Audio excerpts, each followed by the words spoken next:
بسم اللہ الرحمن الرحیم۔ ایپیسوڈ 6۔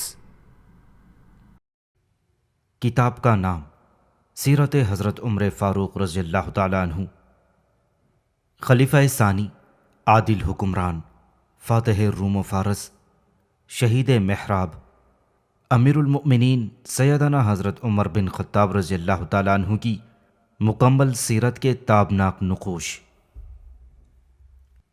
مصنف ڈاکٹر علی محمد الصلابی۔ سیدنا عمر رضی اللہ تعالیٰ عنہ اور ان کے صاحبزادے کے لیے رسول اللہ صلی اللہ علیہ وسلم کے تحائف۔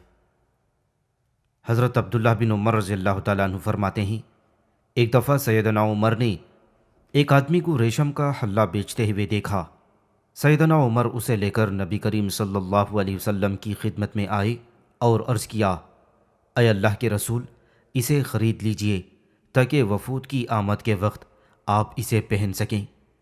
نبی کریم صلی اللہ علیہ وسلم نے ارشاد فرمایا، ریشم تو وہ پہنتا ہے جس کا آخرت میں کوئی حصہ نہ ہو۔ کچھ عرصے بعد نبی کریم صلی اللہ علیہ وسلم نے اس جیسا حلہ سیدنا عمر کی طرف بھیج دیا۔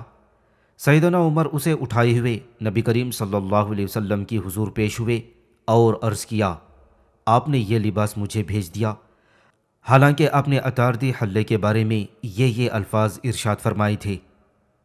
نبی کریم صلی اللہ علیہ وسلم نے فرمایا، میں نے اس لیے یہ بھیجا ہے کہ تم اس قیمتی چیز کو بطور مال رکھ لو۔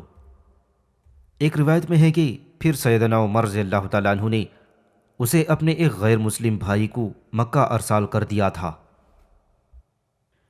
نبی کریم صلی اللہ علیہ وسلم نے عبداللہ بن عمر رضی اللہ تعالیٰ عنہ کو بھی تحفہ عطا فرمایا۔ حضرت عبداللہ رضی اللہ تعالیٰ عنہ فرماتے ہیں، ہم نبی کریم صلی اللہ علیہ وسلم کے ساتھ ایک سفر میں اکٹھے تھے۔ میں اپنے باپ سیدنا عمر کے ایک سرکش اونٹ پر سوار تھا۔ وہ جوان اونٹ تھا، سرکشی کرتا تھا اور آگے نکل جاتا تھا۔ اسے سیدنا عمر ڈانٹتے تھے اور واپس پیچھے دھکیل دیتے تھے۔ نبی کریم صلی اللہ علیہ وسلم نے سیدنا عمر رضی اللہ تعالیٰ عنہ سے فرمایا، یہ اونٹ میرے ہاتھ بھیج دو۔ سیدنا عمر نے عرض کیا، اونٹ بلا قیمت آپ کی نظر ہے۔ نبی کریم صلی اللہ علیہ وسلم نے فرمایا، اونٹ میرے ہاتھ بھیج دو۔ سیدنا عمر نے وہ اونٹ رسول اللہ صلی اللہ علیہ وسلم کے ہاتھ بھیج دیا۔ نبی کریم صلی اللہ علیہ وسلم نے فرمایا، اے عبداللہ، یہ اونٹ تیرے لیے ہے، تو اس کا جو چاہے کر۔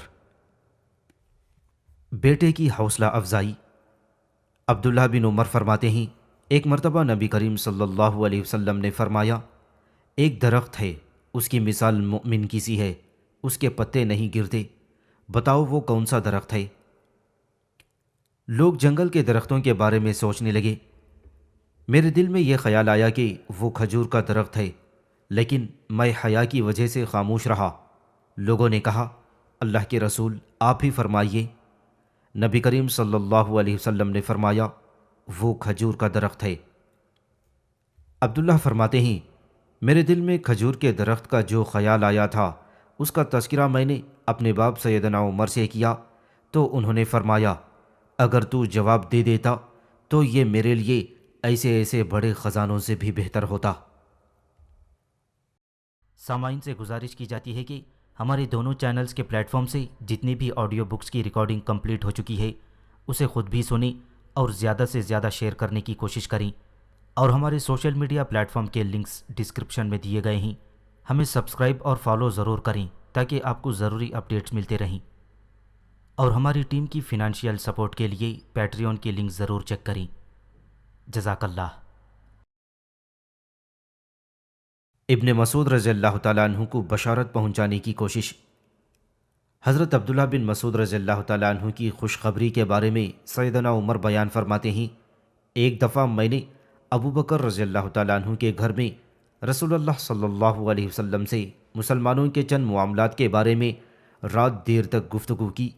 پھر ہم وہاں سے باہر نکل آئے، کیا دیکھتے ہیں کہ ایک آدمی مسجد میں نماز ادا کرنے میں مصروف ہے۔ نبی کریم صلی اللہ علیہ وسلم وہاں رک گئے، اس کی تلاوت سننے لگے۔ قریب تھا کہ ہم اسے پہچان لیتے کہ اچانک نبی کریم صلی اللہ علیہ وسلم نے فرمایا، جو آدمی قرآن کریم کو اسی طرح تر و تازہ پڑھنا چاہتا ہو کہ جس طرح نازل ہوا، تو وہ ابن ام عبد کا لہجہ اختیار کرے۔ سیدنا عمر فرماتے ہیں پھر وہ آدمی بیٹھ کر دعا میں مصروف ہو گیا۔ نبی کریم صلی اللہ علیہ وسلم نے فرمایا، مانگ تجھے دیا جائے گا، مانگ تجھے دیا جائے گا۔ سیدنا عمر نے کہا، میں نے اپنے دل میں سوچا کہ اللہ کی قسم میں صبح اسے یہ خوشخبری ضرور سناؤں گا۔ جب صبح میں اس کے پاس پہنچا تو میں نے دیکھا کہ ابو بکر مجھ سے پہلے وہاں موجود تھے۔ اللہ کی قسم میں نے جب بھی کسی نیکی میں آگے بڑھنے کی کوشش کی، ابو بکر کو ہمیشہ اپنے سے آگے پایا۔ بدعت کی مخالفت۔ مسعور بن مخرمہ اور قبیلہ قارہ کے ایک شخص عبد الرحمن بن عبد فرماتے ہیں کہ ہم نے سیدنا عمر بن خطاب رضی اللہ تعالیٰ عنہ سے سنا، انہوں نے فرمایا، میں نے ہشام بن حکیم بن حزام کو ایک دفعہ آپ صلی اللہ علیہ وسلم کی زندگی میں سورہ فرقان پڑھتے سنا۔ وہ ایسے لہجے میں قرآن پڑھ رہے تھے جو میرے اس لہجے کے سراسر خلاف تھا جس لہجے میں اللہ کے رسول نے مجھے پڑھایا تھا۔ قریب تھا کہ میں دوران نماز ہی اسے دبوچ لیتا، لیکن میں نے بمشکل صبر کیا۔ نماز مکمل ہوئی، میں نے اسے اس کی چادر سمیت ہی دبوچ لیا اور کہا، جس لہجے اور قرأت میں تو قرآن پڑھ رہا تھا وہ تجھے کس نے پڑھایا ہے؟ اس نے کہا، مجھے رسول اللہ نے اس طرح تعلیم دی ہے۔ میں نے کہا، تو جھوٹ بولتا ہے، اللہ کی قسم یہی صورت مجھے اللہ کے رسول صلی اللہ علیہ وسلم نے کسی اور لہجے میں پڑھائی ہے۔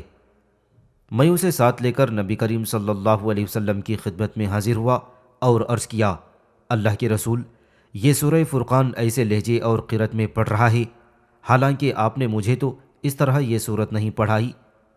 نبی کریم صلی اللہ علیہ وسلم نے ہشام سے فرمایا، ہشام پڑھو۔ جب ہشام نے اپنی یاد کیے ہوئے طریقے پر صورت پڑھی تو نبی کریم صلی اللہ علیہ وسلم نے فرمایا، اہاکذا انزلت، یہ صورت اسی طرح نازل ہوئی ہے۔ پھر فرمایا، اقرانا یا عمر، عمر پڑھو۔ میں نے اس طرح پڑھی جس طرح نبی کریم صلی اللہ علیہ وسلم نے مجھے پڑھائی تھی۔ آپ نے فرمایا، ہاکذا انزلت، یہ صورت اسی طرح نازل ہوئی ہے۔ پھر فرمایا، قرآن کریم 7 لہجوں میں نازل ہوا ہے، جو آسان لگے اسی میں پڑھ لو۔ سیدنا عمر رضی اللہ تعالیٰ عنہ کی خودداری۔ عبداللہ بن عمر رضی اللہ تعالیٰ عنہ فرماتے ہیں کہ میں نے سیدنا عمر بن خطاب سے سنا، نبی کریم صلی اللہ علیہ وسلم نے ایک دفعہ مجھے مال عطا فرمایا۔ میں نے عرض کیا، اللہ کے رسول، مجھ سے زیادہ جو محتاج ہو اسے عطا کیجیے۔ نبی کریم صلی اللہ علیہ وسلم نے فرمایا، یہ مال لے لو۔ اسی طرح جو مال خود بخود بغیر طمع اور سوال کے حاصل ہو اس کا انکار نہ کرو، اور ایسی صورت نہ ہو تو اس کے پیچھے نہ پڑو۔ سیدنا عمر کے لیے رسول اللہ صلی اللہ علیہ وسلم کی دعا۔ نبی کریم صلی اللہ علیہ وسلم نے ایک دفعہ سیدنا عمر کے بدن پر قمیض یا ایک روایت کے مطابق کوئی لباس دیکھا تو فرمایا، تیرا یہ لباس نیا ہے یا دھویا ہوا یعنی پرانا ہے؟ سیدنا عمر نے کہا، یہ تو دھویا ہوا ہے۔ نبی کریم صلی اللہ علیہ وسلم نے فرمایا، تو نیا کپڑا پہنے، عزت کی زندگی گزارے اور تجھے شہادت کی موت نصیب ہو۔ رسول اللہ صلی اللہ علیہ وسلم کی ذات سے برکت کے حصول پر یقین۔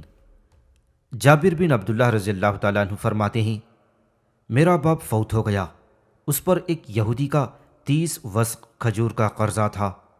جابر رضی اللہ تعالیٰ عنہ فرماتے ہیں، میں نے مہلت مانگی، اس نے انکار کر دیا۔ میں نبی کریم صلی اللہ علیہ وسلم کی خدمت میں گیا تاکہ آپ میری کوئی سفارش فرمائیں۔ نبی کریم صلی اللہ علیہ وسلم نے یہودی سے گفتگو فرمائی اور فرمایا کہ تم جابر کے باغ کا سارا پھل اس قرضے کے عوض لے لو، لیکن اس نے لینے سے انکار کر دیا۔ پھر نبی کریم صلی اللہ علیہ وسلم آئے اور کھجور کے باغ کا چکر لگایا اور پھر فرمایا، اے جابر، اب کھجور اتارو اور اس کا قرضہ ادا کرو۔ نبی کریم صلی اللہ علیہ وسلم کے تشریف لے جانے کے بعد میں نے کھجوریں اتاری تو 30 وسق قرض ادا کرنے کے بعد بھی 17 وسق کھجوریں بچ گئیں۔ حضرت جابر نبی کریم صلی اللہ علیہ وسلم کو خبر دینے آئے۔ آپ عصر کی نماز ادا فرما رہے تھے۔ فارغ ہوئے تو جابر رضی اللہ تعالیٰ عنہ نے خبر دی۔ نبی کریم صلی اللہ علیہ وسلم نے فرمایا، جاؤ ابن خطاب کو بھی اس کی خبر کر دو۔ جابر رضی اللہ تعالیٰ عنہ فرماتے ہیں، میں سیدنا عمر کے پاس آیا اور انہیں بھی برکت کا قصہ سنایا۔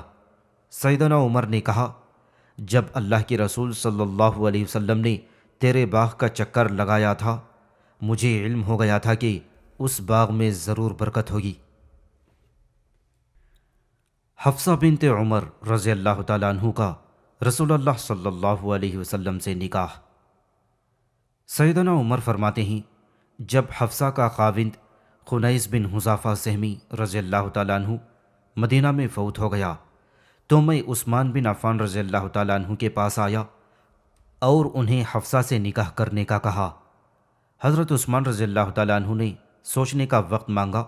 چند دنوں کے بعد دوبارہ حضرت عثمان رضی اللہ تعالیٰ عنہ سے میری ملاقات ہوئی۔ انہوں نے معذرت کر لی اور کہا کہ میں ان دنوں نکاح کا خواہش مند نہیں ہوں۔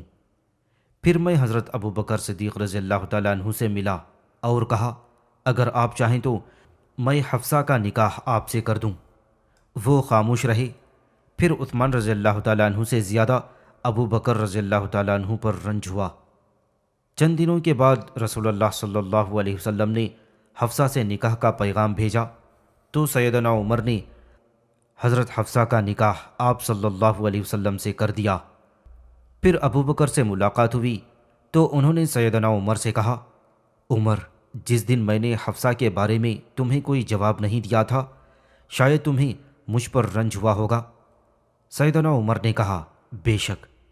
حضرت ابو بکر رضی اللہ تعالیٰ عنہ نے فرمایا، عمر، ایسی بات اس لیے تھی کہ مجھ سے رسول اللہ صلی اللہ علیہ وسلم نے اپنے لیے حفصہ کے بارے میں بات کی تھی۔ میں رسول اللہ صلی اللہ علیہ وسلم کا راز افشا نہیں کرنا چاہتا تھا۔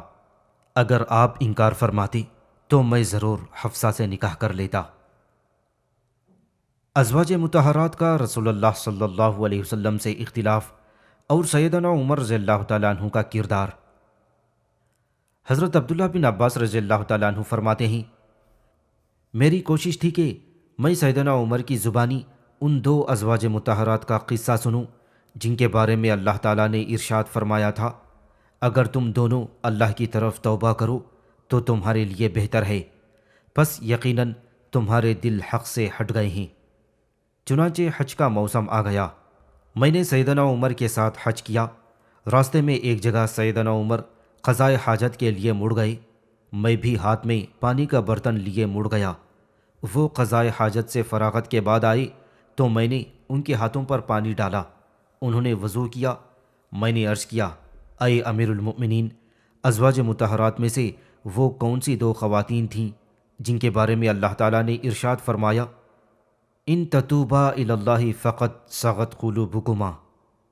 سیدنا عمر رضی اللہ تعالیٰ عنہ نے فرمایا، تعجب کی بات ہے ابن عباس۔ علامہ زہری فرماتے ہیں، سیدنا عمر نے کچھ ناگواری کا اظہار فرمایا تھا، لیکن ان سے کوئی سوال نہ کیا اور نہ کچھ چھپایا، اور فرمایا وہ حضرت حفصہ اور حضرت عائشہ رضی اللہ تعالیٰ عنہ مجمعین تھیں۔ پھر سیدنا عمر نے سارا قصہ کہہ سنایا۔ فرمایا، ہم قریش اپنی عورتوں پر رعب و غلبہ رکھتے تھے۔ جب مدینہ آئے تو دیکھا کہ عورتیں مردوں پر حاوی ہیں۔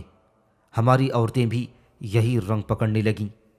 میرا گھر بنو امیہ ابن زید کے محلے میں عوالی میں تھا۔ وہ ایک دن اپنی بیوی سے ناراض ہو گیا۔ اس نے مجھ سے تکرار کی۔ میں نے اس سے وجہ پوچھی تو اس نے کہا، اللہ کی قسم، نبی کی بیویاں بھی ایسا ہی کرتی ہیں، حتیٰ کہ سارا دن قطع کلامی کیے رہتی ہیں۔ میں فوراً حفصہ کے پاس پہنچا اور پوچھا، کیا تو اللہ کے رسول صلی اللہ علیہ وسلم سے تکرار اور بحث کرتی ہے؟ اس نے کہا، ہاں۔ میں نے پوچھا، کیا تم ان سے دن بھر قطع تعلقی بھی کرتی ہو؟ حفصہ نے کہا، ہاں۔ تو میں نے کہا، تم میں سے جو بھی اس طرح کرے وہ ناکام ہوئی اور گھاٹے میں رہی۔ کیا تمہیں احساس نہیں کہ رسول اللہ صلی اللہ علیہ وسلم کی ناراضی کے سبب اللہ تعالیٰ تم پر ناراض ہو سکتا ہے؟ آئندہ رسول اللہ سے بحث و تکرار اور قطع تعلقی نہ کرنا، نہ ان سے کچھ طلب کرنا۔ اگر کوئی ضرورت ہو تو مجھ سے مانگ لینا۔ تمہیں اس بات کا احساس ہونا چاہیے کہ تمہاری سوکن تم سے زیادہ خوبصورت ہے اور اللہ کے رسول کو زیادہ محبوب ہے۔ ان کا اشارہ حضرت عائشہ کی طرف تھا۔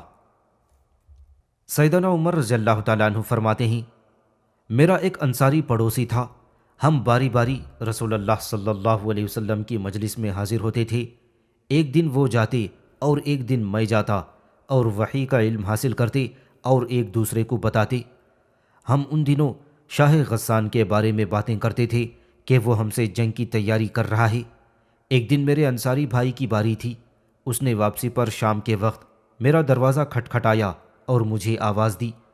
میں باہر نکلا تو اس نے کہا، بہت بڑا حادثہ پیش آ گیا ہے۔ میں نے پوچھا، کیا غسان نے حملہ کر دیا؟ اس نے کہا، نہیں، بلکہ اس سے بھی بڑا حادثہ رونما ہوا ہے۔ رسول اللہ صلی اللہ علیہ وسلم نے اپنی بیویوں کو طلاق دے دی ہے۔ میں نے کہا، حفصہ ناکام اور گھاٹے میں رہی۔ مجھے یہی ڈر تھا۔ میں نے صبح کی نماز پڑھی، تیاری کی اور سیدہ حفصہ رضی اللہ تعالیٰ عنہ کے گھر پہنچا۔ وہ بیٹھی رو رہی تھیں۔ میں نے پوچھا، کیا رسول اللہ صلی اللہ علیہ وسلم نے تمہیں طلاق دے دی ہے؟ اس نے کہا، مجھے علم نہیں، وہ ہم سے الگ ہیں اور بالا خانے میں تشریف فرما ہیں۔ میں نے آپ صلی اللہ علیہ وسلم کے ایک سیاہ فام غلام سے حاضری کی اجازت کے لیے کہا۔ غلام گیا۔ اس نے واپس آ کر بتایا کہ میں نے خبر دے دی ہے، مگر آپ خاموش رہے، کوئی جواب مرحمت نہیں فرمایا۔ میں ممبر کے پاس آ گیا۔ وہاں کچھ لوگ افسردہ بیٹھے ہوئے تھے، بعض تو رو بھی رہے تھے۔ میں تھوڑی دیر وہاں رکا، پھر بے تاب ہو گیا۔ اس سیاہ فام کے پاس دوبارہ آیا اور اجازت طلب کرنے کے لیے اندر بھیجا۔ وہ پھر واپس آیا تو بتایا کہ اللہ کے رسول صلی اللہ علیہ وسلم خاموش ہیں، کوئی جواب مرحمت نہیں فرمایا۔ تو میں جلدی سے پلٹا۔ اچانک غلام کی آواز آئی کہ آپ اندر جا سکتے ہیں۔ میں نے پوچھا، کیا اجازت مل گئی ہے؟ اس نے کہا، ہاں۔ میں اندر داخل ہوا، سلام عرض کیا۔ نبی کریم صلی اللہ علیہ وسلم ایک باریک بنی ہوئی چٹائی پر ٹیک۔ اس نے کہا، ہاں۔ پھر میں اندر داخل ہو گیا، سلام عرض کیا۔ نبی کریم صلی اللہ علیہ وسلم ایک باریک بنی ہوئی چٹائی پر ٹیک لگا کر تشریف فرما تھے۔ چٹائی کے نشان نبی کریم صلی اللہ علیہ وسلم کے جسم مبارک پر صاف نظر آ رہے تھے۔ میں نے عرض کیا، آپ نے اپنی بیویوں کو طلاق دے دی؟ آپ نے سر اٹھایا اور فرمایا، نہیں۔ میں نے اللہ اکبر کہا اور عرض کیا، اللہ کے رسول، ہم قریشی لوگ عورتوں پر غالب رہتے تھے، اب ہم مدینہ میں ایسے لوگوں کے پاس آئے ہیں جن پر عورتوں کا غلبہ ہے، ہماری عورتیں بھی ان سے یہی کچھ سیکھ رہی ہیں۔ میں ایک دن اپنی بیوی سے ناراض ہوا تو وہ مجھ سے بحث و تکرار کرنے لگی، مجھے اچھا نہ لگا۔ اس نے کہا، کیا میری تکرار پسند نہیں؟ اللہ کی قسم، ازواج مطہرات بھی نبی کریم صلی اللہ علیہ وسلم سے تکرار کرتی ہیں، بسا اوقات سارا سارا دن قطع تعلقی بھی کر لیتی ہیں۔ میں نے کہا، ایسا کرنے والی ناکام اور خسارے میں ہے۔ کیا انہیں ڈر نہیں کہ رسول اللہ صلی اللہ علیہ وسلم کی ناراضی کے باعث ان سے اللہ تعالیٰ ناراض ہو جائے گا؟ ایسا ہوا تو وہ ہلاک ہو گئیں۔ نبی کریم صلی اللہ علیہ وسلم یہ گفتگو سن کر مسکرائے۔ میں نے کہا، اللہ کے رسول، میں حفصہ کے پاس گیا اور اسے بتایا کہ تجھے کسی غلط فہمی میں نہیں رہنا چاہیے، تیری سوکن تجھ سے زیادہ خوبصورت اور رسول اللہ کو تجھ سے زیادہ محبوب ہے۔ نبی کریم صلی اللہ علیہ وسلم پھر مسکرائے۔ میں نے رسول اللہ سے اجازت طلب کی کہ کیا میں آپ کا دل بہلانے کے لیے یہاں ٹھہر سکتا ہوں؟ آپ نے فرمایا، ہاں۔ میں وہاں بیٹھ گیا۔ میں نے سارے گھر میں نظر دوڑائی، مجھے سوائے چمڑے کے 3 ٹکڑوں کے کچھ نظر نہیں آیا۔ میں نے عرض کیا، اللہ کے رسول، اللہ تعالیٰ سے دعا کیجئے کہ اللہ آپ کی امت پر آسانیاں فرمائے۔ فارس اور روم والوں کو دیکھیے، کس قدر آسودہ حال لوگ ہیں، حالانکہ وہ مشرک ہیں۔ یہ سن کر نبی کریم صلی اللہ علیہ وسلم سیدھے ہو کر بیٹھ گئے اور پھر فرمایا، اے ابن خطاب، کیا تو کسی شک میں مبتلا ہے؟ یہ تو وہ لوگ ہیں جنہیں ان کی عمدہ چیزیں دنیا میں ہی دے دی گئی ہیں۔ میں نے عرض کیا، اے اللہ کے رسول، میرے لیے مغفرت کی دعا فرمائیے۔ اصل بات یہ تھی کہ نبی کریم صلی اللہ علیہ وسلم نے قسم اٹھائی تھی کہ وہ اپنی بیویوں کے پاس 1 مہینے تک نہیں جائیں گے۔ اس کی وجہ یہ تھی کہ رسول اللہ صلی اللہ علیہ وسلم کو ازواج مطہرات کی طرف سے کچھ رنج پہنچا تھا، یہاں تک کہ اللہ تعالیٰ نے ازواج مطہرات کو تنبیہ فرمائی۔ اوپر جو کچھ بیان کیا گیا ہے یہ وہ کردار تھا جو سیدنا عمر رضی اللہ تعالیٰ عنہ نے اسلامی معاشرے میں ادا کیا، ہم نے اسے یہاں اکجا کر دیا ہے۔ سیدنا عمر نے نبی کریم صلی اللہ علیہ وسلم سے بہت سے تمغے حاصل کیے جن سے ان کا فضل و کمال، دین اور علم کی گہرائی عیاں ہو کر سامنے آ جاتی ہے۔ اب ہم اللہ کے فضل سے ان کے مناقب بیان کریں گے۔ فضائل و مناقب۔ سیدنا عمر رضی اللہ تعالیٰ عنہ کا فضیلت و منقبت میں حضرت ابو بکر صدیق رضی اللہ تعالیٰ عنہ کے بعد دوسرا نمبر ہے۔ ابو بکر صدیق رضی اللہ تعالیٰ عنہ کے بعد وہ مطلق طور پر سب صحابہ سے افضل ہیں۔ ہر مسلمان کا یہی عقیدہ ہونا چاہیے، اہل سنہ کا بھی یہی موقف ہے۔ سیدنا عمر کے بارے میں بہت سی احادیث وارد ہوئی ہیں جو ان کے فضل و کمال پر دلالت کرتی ہیں۔ چند ایک مندرجہ ذیل ہیں: ایمان، علم اور دین۔ سیدنا عمر بن خطاب رضی اللہ تعالیٰ عنہ کے ایمانی مرتبے کے بارے میں عبداللہ بن ہشام فرماتے ہیں، ہم ایک دفعہ نبی کریم صلی اللہ علیہ وسلم کے ساتھ تھے۔ نبی کریم صلی اللہ علیہ وسلم نے سیدنا عمر بن خطاب کا ہاتھ تھام رکھا تھا۔ سیدنا عمر نے عرض کیا، اللہ کے رسول، آپ مجھے اپنی جان کے علاوہ ہر چیز سے زیادہ عزیز ہیں۔ آپ نے فرمایا، ایسے تو بات نہیں بنے گی، اس ذات کی قسم جس کے ہاتھ میں میری جان ہے، جب تک کہ تم مجھے اپنی جان سے بھی زیادہ عزیز نہ سمجھو۔ پھر سیدنا عمر نے عرض کیا، اللہ کے رسول، اب آپ مجھے اپنی جان سے بھی زیادہ عزیز ہیں۔ نبی کریم صلی اللہ علیہ وسلم نے فرمایا، اے عمر، اب بات بنی ہے۔ سیدنا عمر کے علم کے بارے میں نبی کریم صلی اللہ علیہ وسلم نے ارشاد فرمایا، میں ایک دفعہ سویا ہوا تھا کہ میں نے خواب میں دیکھا، بحالت خواب میں نے دودھ پیا حتیٰ کہ میں نے اپنے ناخنوں تک سیرابی محسوس کی، پھر باقی دودھ میں نے عمر کو دے دیا۔ صحابہ نے عرض کیا، آپ نے اس خواب کی کیا تعبیر فرمائی؟ آپ صلی اللہ علیہ وسلم نے فرمایا، اس کی تعبیر علم کے ساتھ ہے۔ دودھ کو علم سے تشبیہ دینے میں بہت سی وجوہ کار فرما ہیں۔ علم اور دودھ دونوں صلاحیت کے اعتبار سے ایک جیسے ہیں۔ دودھ جسم کی اور علم روح کی غذا ہے۔ بہرحال اس حدیث میں سیدنا عمر کی انتہائی منقبت اور فضیلت پائی جاتی ہے۔ خواب کے بارے میں کہا گیا ہے کہ ہر قسم کے خواب کو ظاہر پر محمول نہیں کیا جا سکتا، چاہے وہ انبیاء کے خواب ہی کیوں نہ ہوں۔ ان میں بعض قابل تعبیر اور بعض حقیقت پر محمول کیے جاتے ہیں۔ مندرجہ بالا فرمان رسول اللہ صلی اللہ علیہ وسلم میں ذکر کردہ علم سے مراد کتاب اللہ اور سنت رسول کے ذریعے سے لوگوں کے معاملات و مسائل کی تدبیر کا علم ہے۔ اس خواب کی تعبیر سیدنا عمر رضی اللہ تعالیٰ عنہ کے حق میں اس لیے ارشاد فرمائی گئی کہ ان کا زمانہ خلافت حضرت ابو بکر صدیق رضی اللہ تعالیٰ عنہ سے کہیں زیادہ طویل تھا۔ ان کی خلافت پر سب کا اتفاق تھا، جبکہ حضرت عثمان رضی اللہ تعالیٰ عنہ کے دور خلافت میں بعض تحفظات اور اختلافات پائے جاتے تھے۔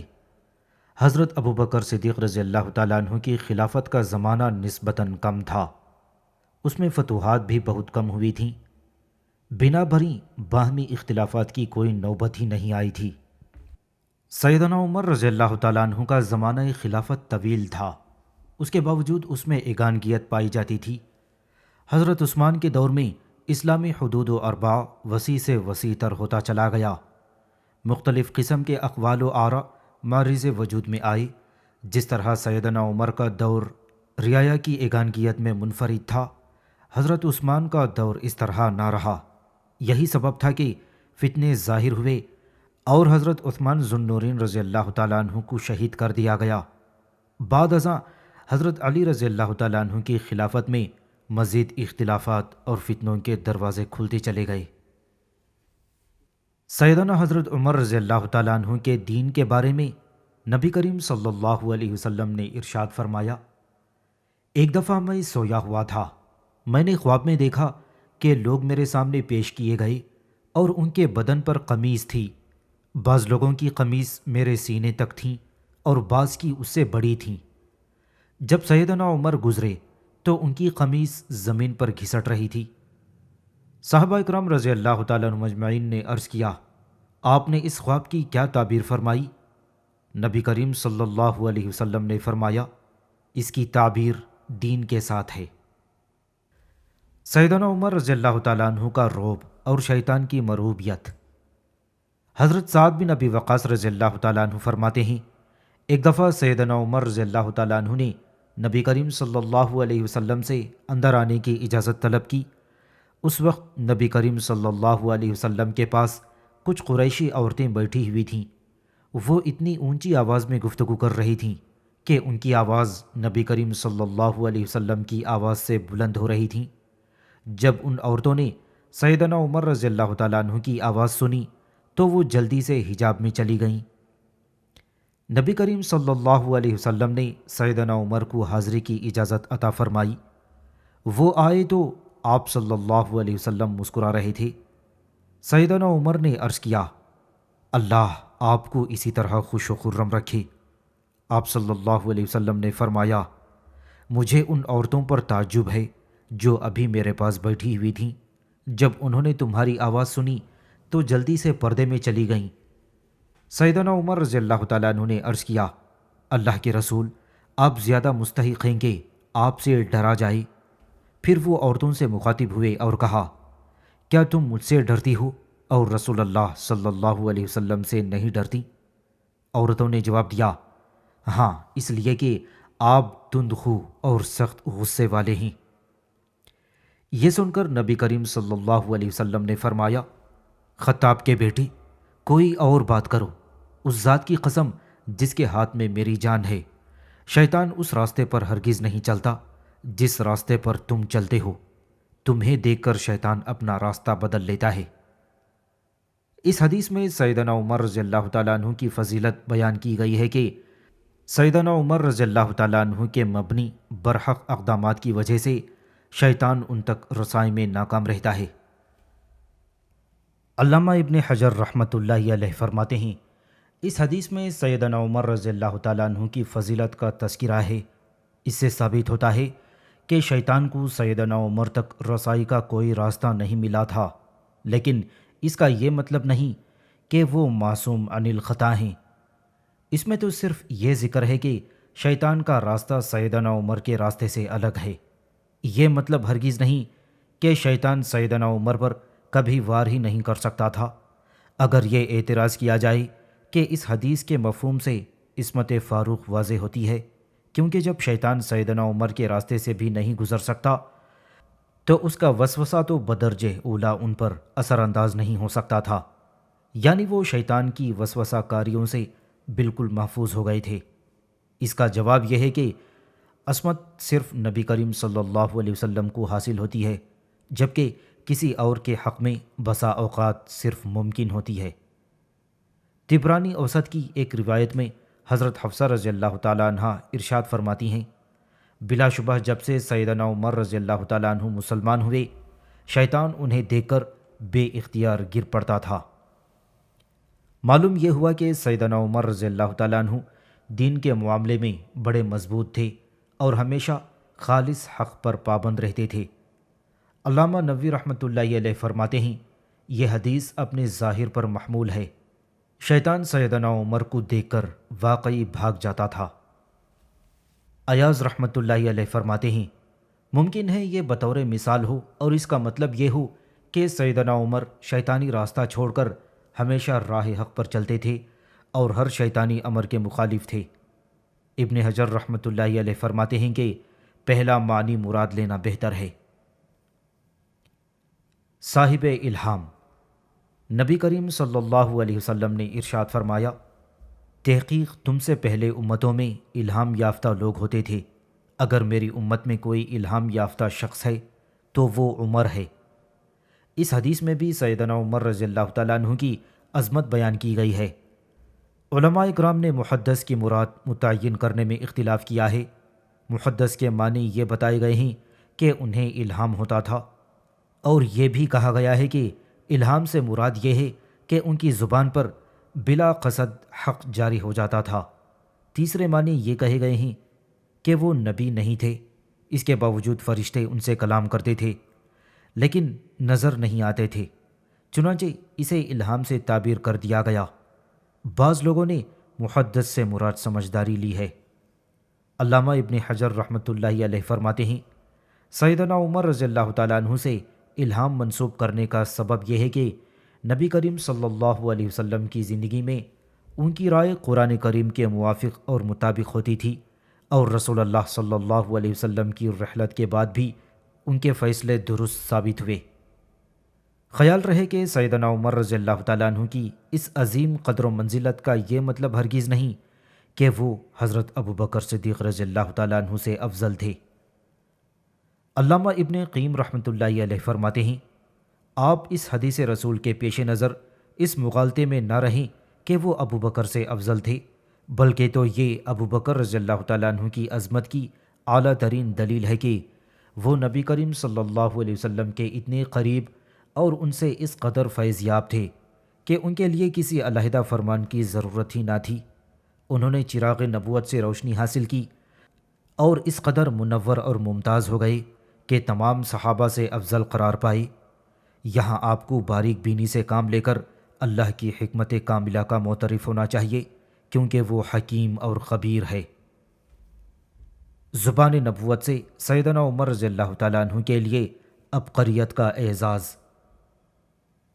رسول اللہ صلی اللہ علیہ وسلم نے ارشاد فرمایا میں نے خواب میں دیکھا کہ میں بغیر منڈیر کے ایک کنویں سے چرخی کے ذریعے سے پانی کے ڈول نکال رہا ہوں۔ پھر ابو بکر آئے، ایک یا دو ڈول نکالے، ان کے پانی کھینچنے میں کچھ کمزوری تھی، اللہ انہیں معاف فرمائے۔ پھر عمر آ گئے، انہوں نے پانی نکالا تو وہی ڈول ایک بڑے ڈول میں تبدیل ہو گیا۔ میں نے کسی ایسے قوی شخص کو نہیں دیکھا جو عمر جیسا عمل کرتا ہو۔ عمر نے اتنے ڈول نکالے کہ لوگ سیراب ہو گئے اور اپنے جانور سیراب کر کے باڑے میں بند کر دیے۔ اس حدیث میں رسول اللہ صلی اللہ علیہ وسلم کے اس فرمان عالی ثم جاء عمر فاستقى فاستحالت غربا، اس سے سیدنا عمر رضی اللہ تعالیٰ عنہ کی فضیلت صاف ظاہر ہوتی ہے۔ اصطلاحت کے معنی کسی چیز کا چھوٹے درجے سے بڑے درجے میں تبدیل ہونا ہے، اور عبقری نابغہ سردار کے لیے بولا جاتا ہے۔ یہ بھی کہا گیا ہے کہ العبقری کا اطلاق اس فرد پر ہوتا ہے جس سے زیادہ کوئی اور طاقتور فرد نہ ہو۔ وضرب العطن کے معنی یہ ہیں کہ لوگوں نے اپنے جانوروں کو سیراب کر کے باڑوں میں بند کر دیا۔ رسول اللہ صلی اللہ علیہ وسلم کے اس خواب مبارک میں معاشرے پر اس کا اثر بیان کرنے کے علاوہ یہ بھی بتایا گیا ہے کہ عوام الناس ابو بکر و عمر رضی اللہ تعالیٰ عنہ مجمعین کے دور خلافت سے بہت مستفید ہوں گے۔ سیدنا عمر کے دور میں مرتدین سے جہاد ہوا، ان کا قلعہ قما ہوا۔ حضرت ابو بکر صدیق رضی اللہ تعالیٰ عنہ کی خلافت کی مدت بہت تھوڑی تھی، اس کے باوجود اسلام اکناف عالم میں پھیل گیا۔ ان کی مدت خلافت صرف 2 سال اور چند مہینے تھی۔ اللہ تعالیٰ نے اسی میں برکت ڈالی، اس سے مسلمانوں کو بہت فائدہ ہوا۔